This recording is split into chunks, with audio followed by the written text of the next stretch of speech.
what we're seeing here in this image, how does that relate to the experience of using cannabis? Well, look at the amount of cannabinoid receptors in the brain. A lot of them. A lot of the effects of cannabis use are in the brain.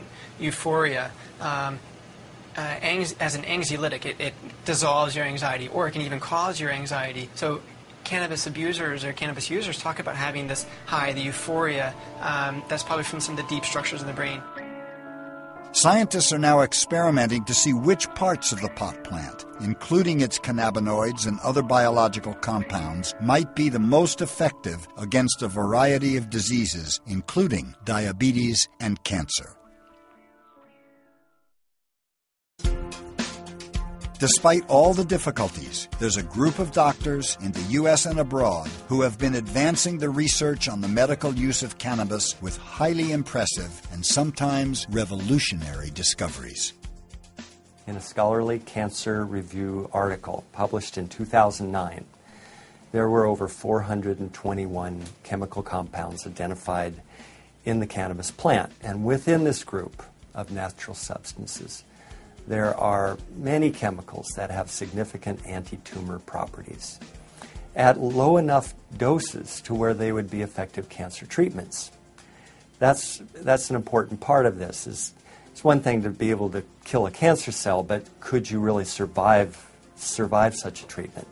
A botanist from the University of Colorado Springs branch, Robert Melamede, who has written an article sort of comparing the carcinogenic effect of cannabis with tobacco and explaining why he thinks that cannabis has the anti-cancer effect for lung cancer. There's nothing else that impacts on so many of our illnesses. You see, when I talk about these age-related illnesses, we're all aging, but we don't all come down with cardiovascular disease. We don't all come down with autoimmune disease. We don't all come down with cognitive dysfunction. We don't all come down with cancer.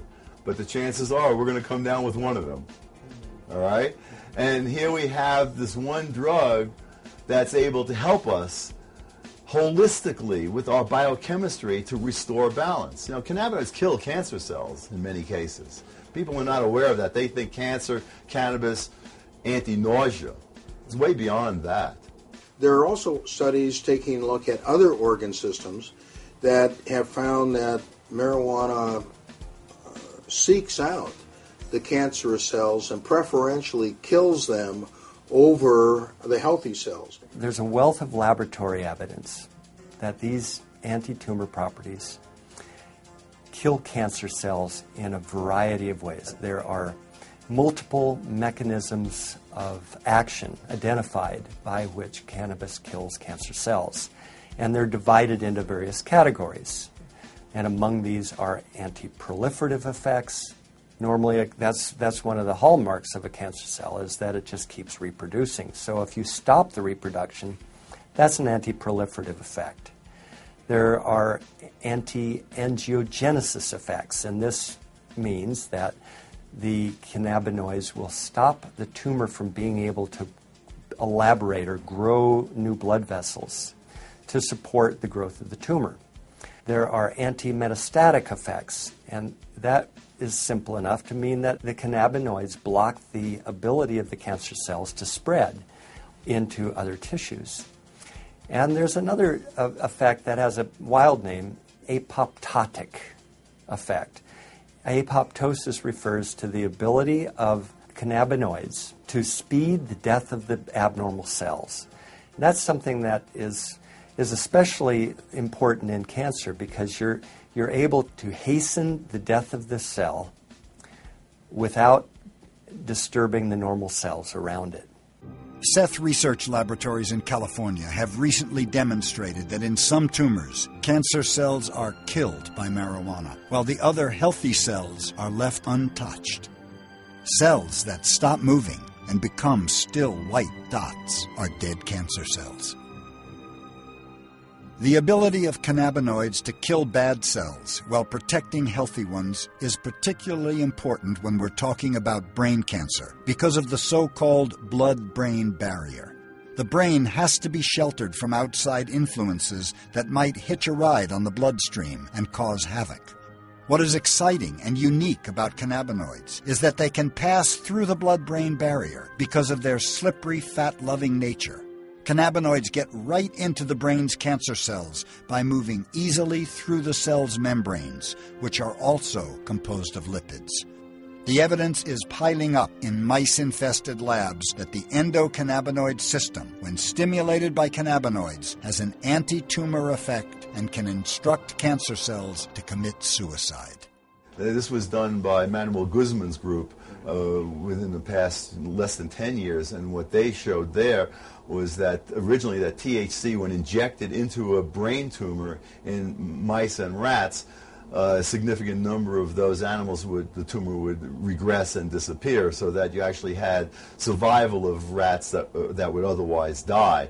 And they examined all the surrounding nerve tissue, and that was all fine, because remember, once again, cannabinoids protect nerves. Dr. Manuel Guzman is a professor of biochemistry and molecular biology in Madrid, Spain, and is known for his groundbreaking studies on medical cannabis. Hemos observado que los cannabinoides tienen un efecto inductor de la muerte de las células tumorales, un efecto inhibidor de lo que es el crecimiento, la multiplicación de las células tumorales. Lo que hacen es disminuir el crecimiento de los tumores.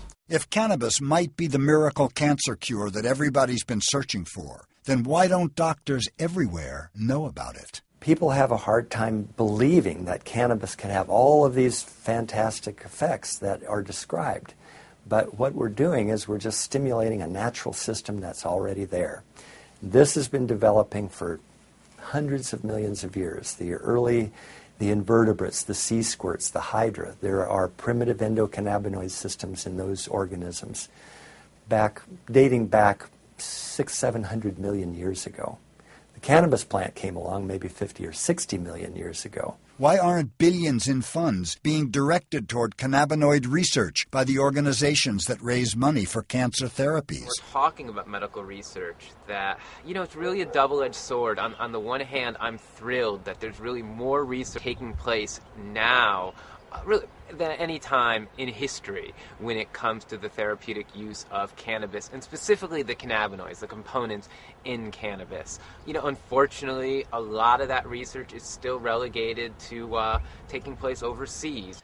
We see a little bit now finally taking place in this country, but really the United States remains fairly well behind the curve when it comes to cutting-edge medical cannabis research. It's very difficult to do research with cannabis, the plant product, because it's restricted in what research we can do with it. Research on this area is in its infancy, and that is because the United States government has discouraged that kind of research both in the United States and elsewhere. It's only an aromatic herb, yet almost every government in the world restricts or bans its use. In many countries, cannabis suppliers and even users can still be put in jail for life or even executed. It's illegal in every country. I think there are treaties that prevent anybody from accepting marijuana as a medicine. Now, recently, Canada, Spain, and the Netherlands have sort of broken from these treaties, but I think these things are bigger than just any single country's politics. Despite these initiatives, we want to make clear that federal law still applies, and federal officials will continue to apply the law, and DEA officials will review cases, as they have, to determine whether to revoke the registration of any physician who recommends or prescribes so-called Schedule I controlled substances. Why does the corporate media continue to connect marijuana only with gangs, violent drug dealers, and society's losers, and not the growing numbers of doctors and scientists who are discovering its benefits?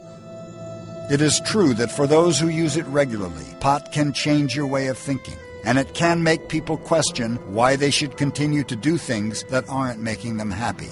I like smoking marijuana. It calms me down. I just feel totally at ease. Everybody knows me. Smoke a little marijuana, Tom, you'll be great.